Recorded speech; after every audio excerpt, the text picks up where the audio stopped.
हरि ओम. लाओत्सेचा ताओबोध योगदास श्री जयगणेश जोशी यांचे प्रवचन. जनक्षोभ.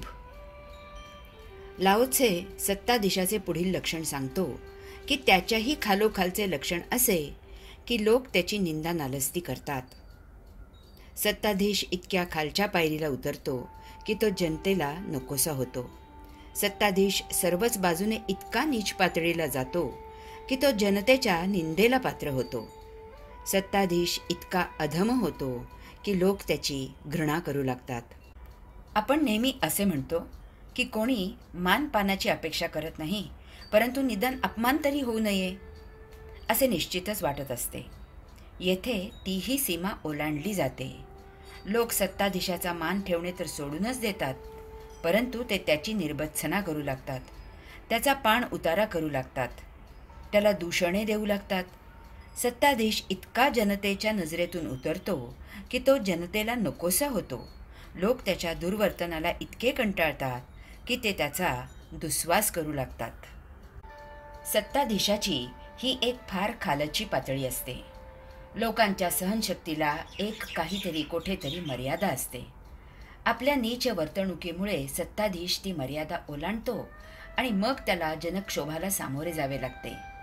लोक संतापतात. ज्या सत्ताधीशाच्या चरणी जनता मस्तक ठेवत होती त्याच्याच मस्तकी जनता चरण लगावू लागते. दुर्वर्तनामुळे एक दिवस त्या सत्ताधीशाची घटिका भरते आणि थोर म्हणून जनतेने अत्युच्चपदी विराजित केलेला तो थोर बिघडला की जनता बिघडते आणि त्या उच्चपदी असलेल्याला तीच जनता नीचपदी आणते. परंतु येथे अशा वेळी अध्यात्माचा मार्ग निराळा आहे.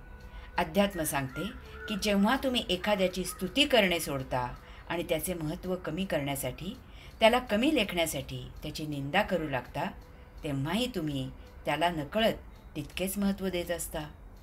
स्तुती किंवा निंदा करण्यात तोच सत्ताधीश ठळकपणे अधोरेखित होत असतो. साधू आणि भोंदू अशा दोघांच्याही बातम्या फोटोसह प्रथम पानावर ठळकपणे येत असतात. जनता या दोन्हीही बातम्या तितक्याच चवीने वाचत असते. TV चॅनलवर दोन्हीचाही TRP सारखाच असतो. तेथे चॅनलवाले दोन्ही प्रकारच्या बातम्या दाखवत असतात. राजकारणी, सत्ताधीश इतके निर्ढावलेले असतात की घटम विंद्यात पटम छिंद्यात कुर्यात रासभरोहरणम येन केन प्रकारेण प्रसिद्धी पुरुषो भवेत अशी त्यांची निलाजरी मानसिकता झालेली आहे. असं म्हणतात आपली दहशत आहे, यातच ते मोठेपणा मानतात. त्या जोरावर निवडून येतात. सारांश काय तर उपेक्षा करा. उपेक्षे इतका अपमान दुसरा नाही. स्तुती करू नका आणि निंदाही करू नका. दोन्हीही वेळा आपलीच जीभ विटाळत असते. यास्तव दोन्हीही गोष्टी टाळा. जिभेचे पावित्र्य राखा.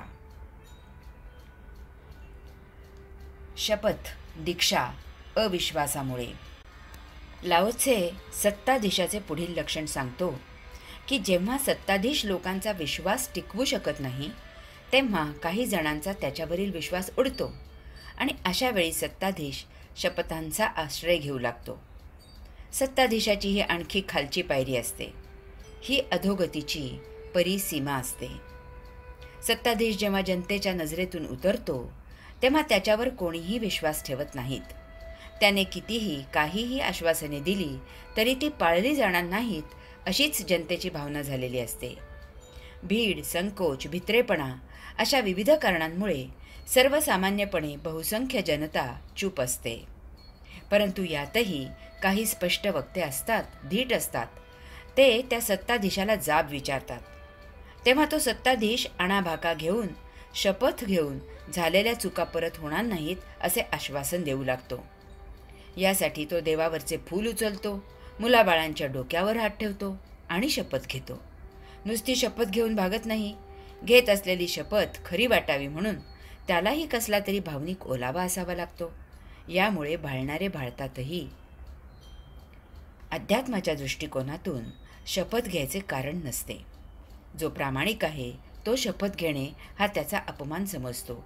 कारण जर एखाद्यावर विश्वास नसेल तर त्याच्या शपथेवरही विश्वास ठेवणे हा वेडेपणाच आहे. परंतु जेथे विश्वास नसतो तेव्हा तेथे शपथ घ्यायला सांगितले जाते. भावनेच्या ओलाव्याने विश्वासाला बांधून जखडून ठेवले जाते.